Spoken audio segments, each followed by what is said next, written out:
Uluvo oluzimeleyo lwezomthetho olumgxeka kakhulu Ramaphosa. Luthi uRamaphosa kunye nesigqeba sakhe solawulo ngabo abaphantsi kwePalamente. The president cannot take the law to his hands. Our constitution is not self-executing. The president cannot adopt a self-help constitutional style. Our constitutional scheme doesn't allow it. So the letter by the president dated the 9th of March 2023 is not only unprecedented, Chair, but it is grossly unlawful. Ikomiti ifuna umongameli atyumbe ibhodi ngokukhawuleza.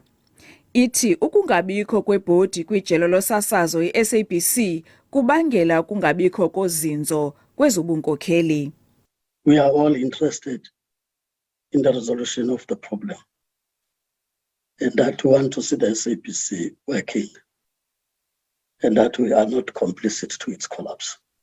Ikomiti ithi ezinye zezinto ezakwenziwa ile bhodi kukujonga amagosa amatsha aphezulu njengoko izivumelwano zala akhoyo ziza kufikelela esiphelweni kwakamsinya.